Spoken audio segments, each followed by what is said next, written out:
placer volver a encontrarlos. ¿Cómo están todos ustedes? Bienvenidos, bienvenidas luego de esta conferencia de prensa donde se habló, por supuesto, de muchísimas cosas también, de las cuestiones prioritarias que tienen que ver con la salud. Nos vamos a tomar 30 minutos para justamente acercar información precisa, confiable, para que ustedes puedan tomar esas decisiones que son las que en definitiva hacen la diferencia en tu salud, en la de tus seres queridos. Nuestras redes están a disposición como siempre, para contactarnos. Nuestro WhatsApp 011-35-456043. Y vamos a arrancar este programa con la doctora Marta Cohen, que siempre es garantía de comprender dónde estamos y sobre todo una mirada muy analítica de lo que se viene, no solo en el país, sino de lo que sucede en el mundo, puntualmente con la pandemia. ¿Cómo te va, Marta? Bienvenida. Hola, Natalia, ¿cómo estás? Muchas gracias por invitarme de nuevo. Siempre es un placer encontrarnos, charlar. Bueno, hay tantas cosas de las que tenemos que hablar. En primer lugar, la pregunta que por supuesto no puedo dejar de hacerte tiene que ver con esta situación de lo que pasa en Reino Unido con los nuevos contagios, con estas nuevas situaciones que preocupan y también un paralelismo con lo que pasa en nuestro país, donde dejó de descender la curva, donde la Delta hoy tiene un 60% de prevalencia y bueno, donde hay que acelerar.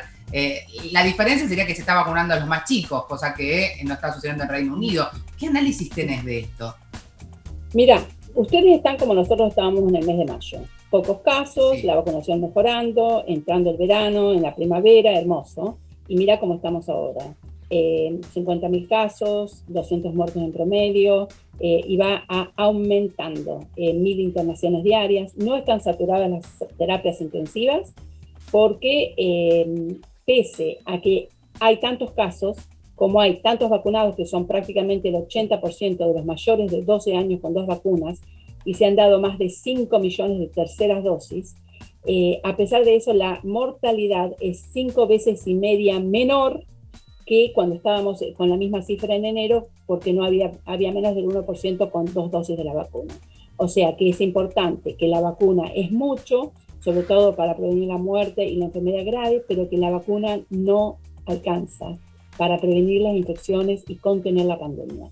Y de ahí es mi recomendación de que nos tenemos que seguir cuidando, que nos tenemos que seguir usando el barbijo y usando el distanciamiento social, que es algo que en Inglaterra todavía no se ha vuelto a poner, pero que en países como Escocia, que es el mismo reino, digamos, pero es otro país independiente, ellos tienen el distanciamiento y el uso del barbijo obligatorio y tienen la mitad del número de casos que nosotros, exactamente la mitad. Por eso ellos están en azul y nosotros estamos en rojo. Así que fíjate que en septiembre, cuando volvieron las clases, volvieron los chicos a la escuela, sin barbijo, sin distanciamiento, y la gente volvió a la oficina a trabajar sin barbijo y sin distanciamiento, y eso hizo que estemos donde estamos ahora. Y que la vacuna no protege el 100% para la infección, protege alrededor de un 73%. Es mejor para proteger la muerte. Parecen cifras, ¿no? Pero esto lo venís diciendo hace tanto vos, Marta. Esta cuestión de que es fundamental la vacuna, claro que sí, nos tenemos que vacunar porque está demostrado que podemos evitar los cuadros graves y la muerte, pero no alcanza solamente con la vacuna, no alcanza en Reino Unido, pero tampoco alcanza en la Argentina ni en ninguna parte del mundo. Y esa es la cuestión, Natalia, que ustedes están como nosotros estábamos en marzo. Se hizo un error. Exacto. Aquí no lo repitan. No pasen el mensaje de que ya está todo bien, podamos levantar el país, demos vuelta a la página, vivamos, reconstruyamos, como es el mismo mensaje de acá. Y yo lo entiendo, estamos todos hartos de todo esto, estamos todos hartos. Mirá, yo quiero decirte, porque no han puesto en mis redes, @DR Marta Cohen, si van a mis redes y van al Instagram, yo he hecho anoche un video sobre la pandemia y mi visión de la pandemia en el mundo. Y hablo mucho del mundo, pero hablo mucho del Reino Unido y hablo mucho de Argentina.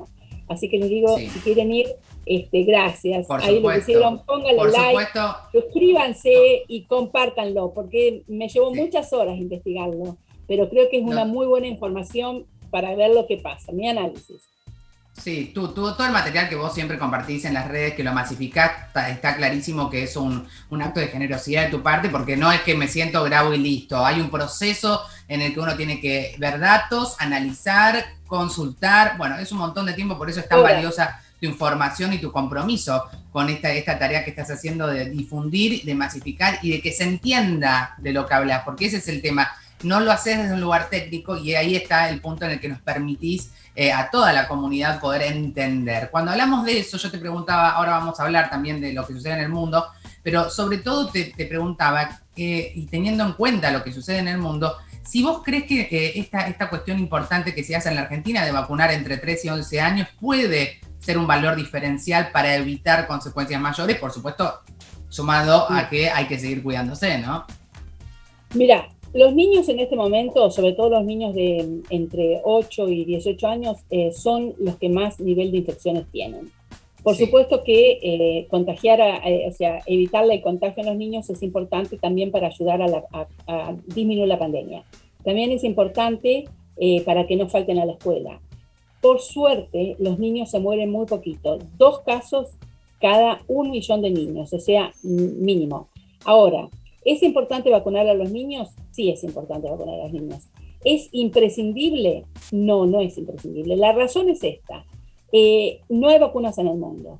Entonces, los que primero tienen que estar vacunados son las personas de más de 50, con comorbilidades y con el personal de salud. Todos ellos ya tienen que estar recibiendo una tercera dosis.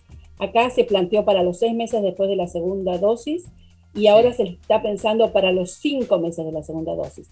Y investigaciones del Reino Unido dicen que cuando los niños son el producto de infección en la comunidad, entonces cuando los adultos están vacunados, los niños tienen menos infección. Es decir, acá pienso que se va a empezar a vacunar, no todavía, pero porque es esa cuestión de que tienen que privilegiar a quién vacunar.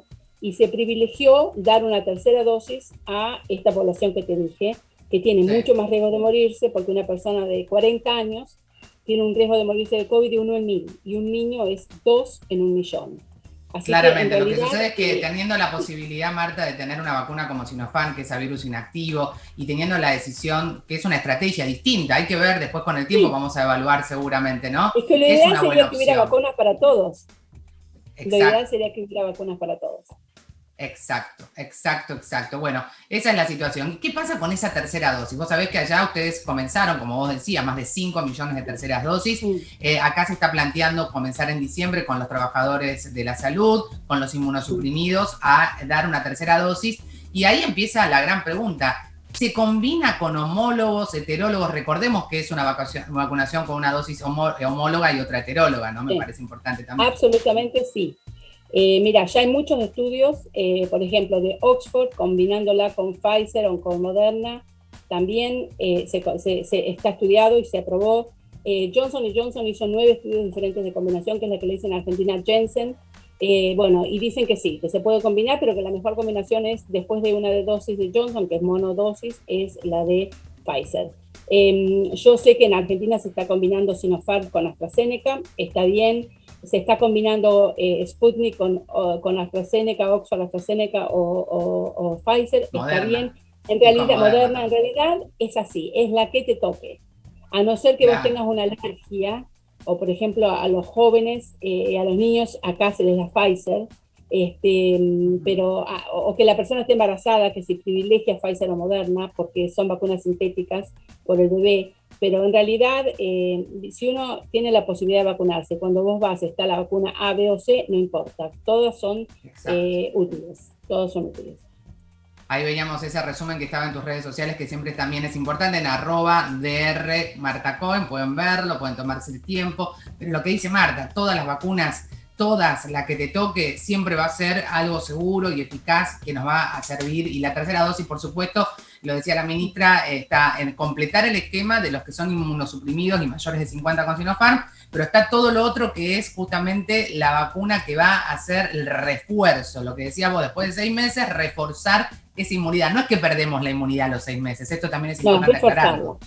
Y es muy importante porque si a Argentina o a Sudamérica, ¿no?, le pasa la situación que estamos viviendo en Europa, en el comienzo del otoño, o sea, hacia el mes de marzo, estarán viendo un incremento del número de casos, que además se van a sumar a más casos de otros virus respiratorios, como virus sincitial respiratorio, por ejemplo, porque como el año pasado estuvimos de pandemia todos encerrados con cuarentena, hubo mucho menos virosis respiratoria y ha bajado nuestra inmunidad natural hacia esos virus. Entonces, en este momento estamos viendo, en el hospital no hay niños internados por COVID en general, en el hospital de niños donde yo trabajo, pero sí hay más por enfermedades respiratorias como el virus sincitial, o sea que también es importante darse la vacuna para la gripe cuando nos toque, es importante darse la tercera dosis y además la vacuna para la gripe, la vacuna del neumococo, las vacunas que tenga que recibir la persona. Bien.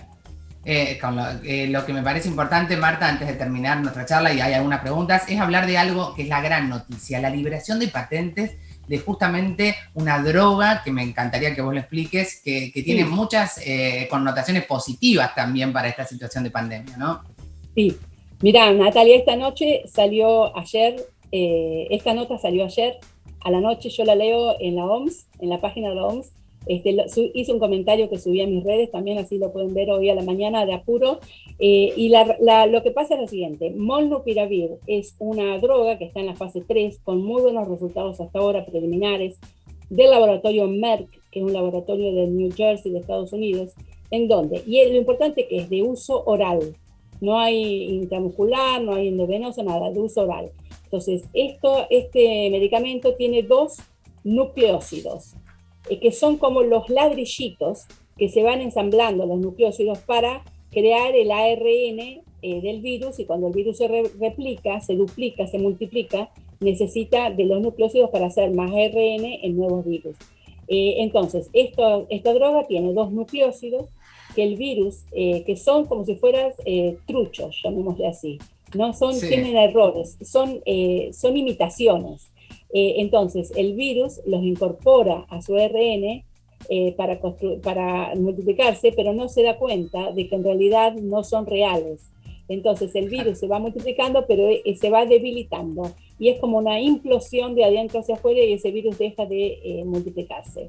Entonces, esto se ha visto que tiene muy buenos resultados en los pacientes que tienen COVID leve o moderado, y que lo que hace es, en un 50% de los casos, evitó la internación de estos pacientes. O sea, hubo 50% menos internaciones en los pacientes que con COVID leve o moderado se administraron Molnupiravir. Ahora, claro, lo que siempre con una indicación médica en cada uno de los casos, por supuesto, con un tratamiento que lo decía el médico.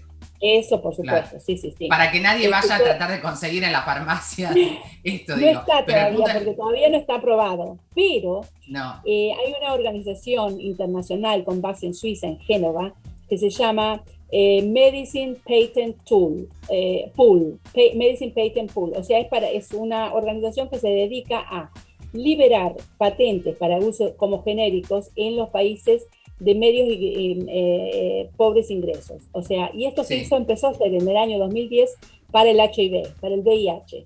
Bueno, esta organización firmó un convenio con Merck que lo liberan, y entonces la OMS lo aprobaría, sería mucho más fácilmente aprobada por todos los organismos internacionales, el ANMAT por supuesto lo tendría que aprobar, pero está ya estaría liberada la patente para que en cuanto se aprueba se pueda utilizar como genérico. Entonces yo me fui a fijar... Con mucho menos costos y más accesible para todos. El que le ponga el país donde se va a elaborar. Entonces me fui a fijar en esta base, esta Medicine Patent Pool, y si Argentina figura, y si Argentina por suerte firmó un convenio en diciembre del 2017 con algo así como la Agencia Internacional de Industria Internacional de Argentina. Así que bien. Nacional de Industria. Esa es una gran noticia. Estaríamos dentro de los países que podrían estar incluidos en la liberación de estas patentes. Marta, @DR Marta Cohen. Ahí la pueden encontrar en YouTube también. Bueno, Marta Cohen es conocida por todos, pero si no la conocen y la descubrieron hoy, DR Marta Cohen. Gracias, Marta, siempre un placer. Gracias, Natalia. Y gracias por toda la información. Chao. Desde ya. Nos cuidamos, nos seguimos cuidando. Por eso es que vamos a convocar ahora a un profesional que tenemos el placer de recibirlo con muy buena onda siempre. Está ya con nosotros el doctor Roberto Iermoli. Roberto, bienvenido. ¿Cómo te va acá, Nati Paratore? ¿Me escuchás? Buen día, Natalia. Un gusto, un placer. Bueno, para nosotros encontrarte es un placer, pero hablar sobre todo de un tema que tiene que ver con la posibilidad de saber qué puede hacer para envejecer de manera saludable. El paso del tiempo es irremediable, es así, no lo podemos cambiar. Lo que podemos cambiar es cómo atravesamos el tiempo, ¿no? Claro, allí hay algunos conceptos que me gustaría precisar.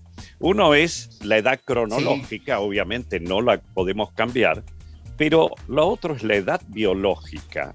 Y en cuanto a esa edad biológica, sí podríamos o existen algunos mecanismos a través del conocimiento del proceso de envejecimiento que se podrían revertir.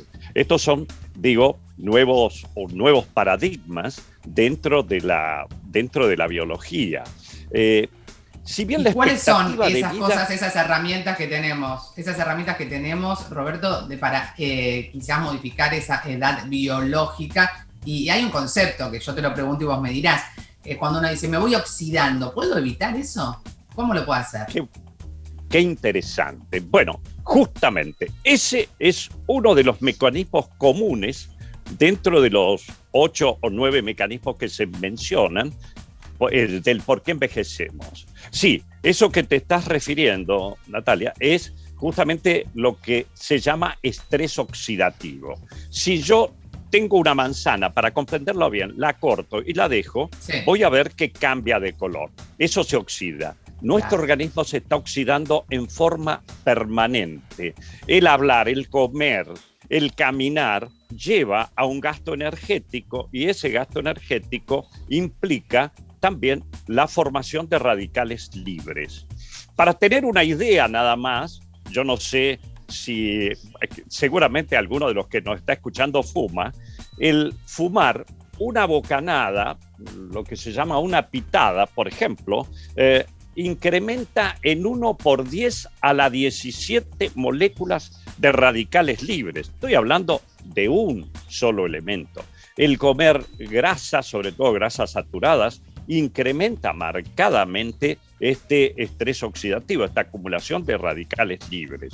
¿Y cómo los podemos frenar?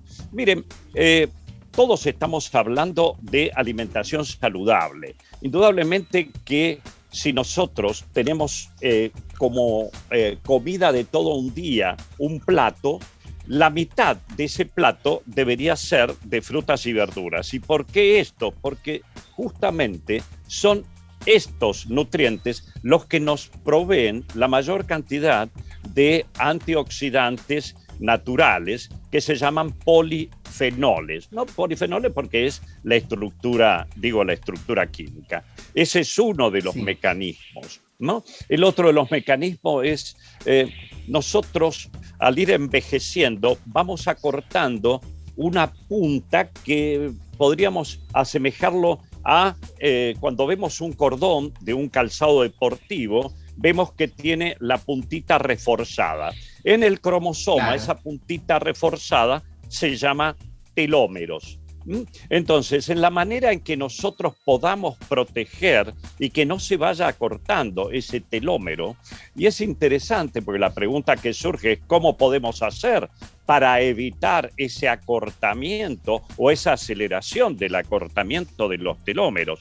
Miren, no solamente con una alimentación saludable, se ha visto que el estrés psicológico, sobre todo en los primeros años, en la infancia, hijos de familias desestructuradas, alteran marcadamente esta longitud de los telómeros, que allí radica la posibilidad de hacer la replicación celular. Es decir, si nosotros vamos acortando los telómeros, también vamos envejeciendo porque no vamos a tener la replicación celular que necesitamos. Necesaria. La otra cosa... Muy claro. Sí, perdón. Sí. No, muy claro. Y me parece que están muy importantes dos cuestiones. Lo que hagamos en las niñez de nuestros hijos probablemente le dé la posibilidad de que esos telómetros, ese cordón sea un poco más largo y el envejecimiento pueda tener, por supuesto, otro tiempo, otra calidad. Roberto, hay preguntas de nuestros televidentes que no puedo dejar de compartirte. Te preguntaría 1000 cosas también yo, pero vamos a poner algunas consultas a disposición tuya, por supuesto, a ver qué pasó del otro lado, mientras planteas esto que es tan interesante. Martina de Jujuy pregunta y dice, ¿conviene ser vegetariano para envejecer más tarde?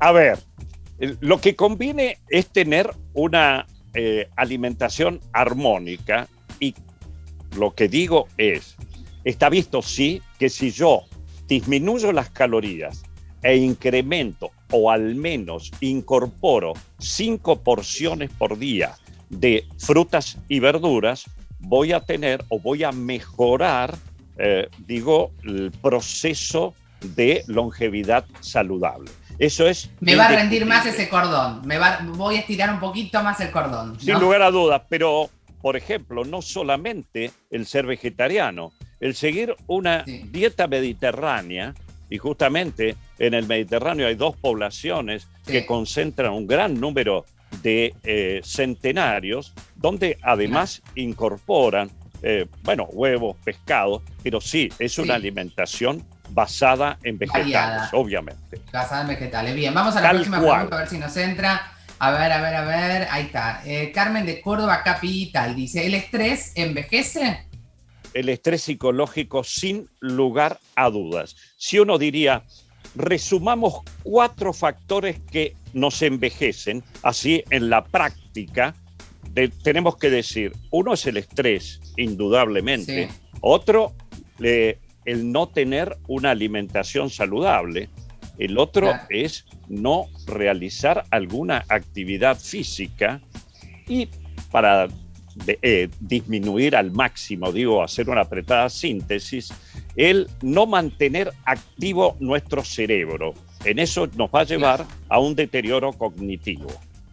Es muy importante, lo lúdico, la salud mental, todo, está clarísimo. @4CátedraUBA, o si querés, Hospital de Clínicas, y si no, lo seguís a Roberto, y ahí está mal, a ver, es Roberto Iermoli, @Roberto Iermoli. Ahí lo pueden seguir a Roberto, con toda esta información que es fantástica. Vamos a seguir seguramente en contacto, Roberto, @Roberto Iermoli, lo dije y lo vuelvo a repetir. Gracias, un placer. Temazo, podemos hacer mucho para envejecer un poquito más lento y mejor. Gracias, Roberto. Por supuesto, y muchísimas gracias, Natalia, y a disposición. Un placerazo, ya vamos a volver a conectarnos, gracias. Bueno, vamos a hablar de muchos temas, pero lo primero que hago es recibirla a nuestra querida amiga Viviana Langer, que está ahí del otro lado. Vivi, ¿cómo te va? Muy buenos días. ¿Cómo andan? Bien. Buen día. Vos viste que recién hablábamos con Roberto de la importancia de las verduras, ¿no? Para la longevidad, para que este cordón se estire un poquito más. En las infancias, nos decía Roberto, qué importante es también estos hábitos. Y justamente con vos íbamos a hablar de cómo incorporar con recetas fáciles verduras a nuestra alimentación. Fue una introducción a lo que vamos a hablar. Justamente es muy importante, y por eso tanto decimos que la importancia de que el plato que armemos tenga la mitad del tamaño del plato que sean verduras crudas y cocidas. Por todo esto que dijo el doctor, que hay antioxidantes. Ahora, a mí me gusta aclarar algo porque mucha gente a veces se confunde. Dentro de lo que hablamos, verduras en general, de todos los colores, porque en todos los colores están las diferentes vitaminas y minerales, no están incluidas la papa, la batata, el choclo que nosotros los argentinos tanto comemos y que consideramos verduras, que son verduras, pero que cuando hablamos de vegetales y de frutas, estamos hablando de esto que estamos mirando en las imágenes, de los verdes, de los rojos, de los amarillos, y no de las papas, de la batata y el choclo, porque ellos tienen más parecido a la composición a lo que son los cereales. Entonces, la mitad del plato tratemos que sea de preparaciones con estos vegetales. A mí me encanta algo, porque vos siempre nos decís, hay que, lo que no, pero nos decís lo que sí, con soluciones. Me dicen que hay una receta justamente que es fantástica, que es una pizza de espinacas, que uno dice, voy a comer pizza. Bueno, hagamos la de espinaca. ¿Trajiste la receta para compartirnos? Traje la receta, y una de las cosas que me encantan de esa receta es que todos dicen, uy, cuesta, lleva mucho tiempo hervirlas. Esta receta, agarrás el latado de espinaca crudo, lo procesás. Ahí lo estamos viendo en pantalla. Claro, procesás, así queda la masa bien, la espinaca bien procesada, la mezclás con cebolla, con huevo, y después le pones tomate y queso y va al horno. O sea, lo tenés que cocinar como si fueran panquequitos para que queden duritos, y después lo metes en el horno para derretir el queso. Mirá lo que te queda, espectacular. Pechetas individuales. Y no tenés que, es como decís, no hay excusa porque no hay que cocinar la espinaca que te da fiaca, no hay nada. Es tipo, la pones y ya está. Y ni siquiera, porque la espinaca tiene mucha agua y cuando la cocinas se hace chiquitita. Esta, así como está, la lavás, por supuesto, y o la picás o la triturás en una procesadora. queda espectacular. Así que no hay excusa para no hervir. Y tiene pocas calorías, si estás haciendo dietas y demás, también sirve un montón, y esto que también cumple con la longevidad, que es lo que nos decía Roberto. Hay espárragos, veíamos antes, veíamos los espárragos, que no es fácil a veces como no es un alimento que estamos los argentinos, como vos decías, muy acostumbrados a incorporarlo, pero tiene tantos beneficios y nutrientes que vos lo vas a saber explicar mejor que yo, y ¿por qué no incorporarlos? ¿Cómo cocinarlos? Viste que a veces uno dice, me queda duro, no los uso por eso. Sí, tal cual. Vos sabés que los espárragos, es temporada de espárragos, así que otra cosa más, aprovechemos los vegetales de temporada, porque son mucho más económicos, están más frescos, vas a encontrar las verduras más verdes y con todas sus propiedades nutricionales intactas. Entonces, temporada de espárragos, aprovechemos los espárragos. Y hay una receta. ¿Cuál es la receta de hoy? Esta receta, justamente la receta de hoy, también la traigo porque los espárragos, este ejemplo, se pueden hervir, pero en este caso no, los lavás y los acomodás en una fuente para horno. Y igual que como hicimos con la pizza de espinaca, la metés en el horno, la acomodás y le pones salsa de tomate. Puedes cubrir la fuente o una parte, en las puntas o donde vos quieras, le pones la salsa de tomate y el queso. Y lo pones a cocinar despacito en el horno. Se cocinan perfectamente. Bien. Y quedan un poquito crocantes, pero son más ricos. Eso. La parte de atrás, la durita, ¿se la corto o la pongo también? ¿La corto antes de poner? No. Hay una parte del espárrago, hay una parte que está muy dura, que a veces hasta viene blanco. Eso córtenlo, Bien. Cuanto la parte más gruesa, córtenla. Y después, o cortala, y después el resto, la punta, es la parte más tierna. ¿Cuánto tiempo al horno, Vivi? Y aproximadamente unos 20 minutos, 25 minutos en fuego bajo, despacito. Y estos no se hierven. Les va a quedar crocante, pero también es rico. Si lo hierven, queda todo muy, muy babita. Entonces, ¿qué nutrientes rápidamente? ¿Qué nutrientes tiene el espárrago? Si yo como espárragos, ¿qué nutrientes incorporo? Mira, todas las verduras tienen vitaminas A, C, E, vitaminas del grupo B. Todos tienen nutrientes, prácticamente. Bien. Por eso mucho no me gusta decir esta verdura tiene tal nutriente, porque justamente como todas tienen todo, la idea es cambiar. Entonces, @Lic Vivi Langer, ¿lo dije o no? No, Viviana es @Lic Viviana Langer, @Lic Viviana Langer, @Lic, lo dije, ahora lo van a poner ahí, Lic.Viviana Langer. Sigan la Vivi, recetas, consejos, súper confiables, fuente de información precisa, como siempre les decimos. Beso enorme, Vivi, gracias. Déjame agregar algo más, porque cuando decimos 5 porciones, mucha gente no sabe qué son 5 porciones. Una porción es el medio plato que yo les decía que para completar. ¿Sí? El medio plato es una porción. Puede ser cruda, puede ser cocida. Y después las otras 3 la podemos completar con frutas. Una fruta es una porción. Entonces ahí mezclamos frutas. En el día ya tenés todo. Vamos a la próxima hacer una ecuación bien clarita de esto que decís. La semana que viene hacemos algo de esto para poder aclarar cómo ordeno y cómo completo. Gracias, Vivi. @Lic Viviana Langer, la siguen. Gracias, nos despedimos con ella. A todos ustedes, nos volvemos a encontrar mañana, 9:30 en punto, recordándoles que lo individual suma, pero es lo colectivo lo que definitivamente transforma. Nos siguen en @en Casa Salud, en @Niparatore, y ahí estamos, seguimos conectados. Chau, chau. Va a ser tan lindo hacer un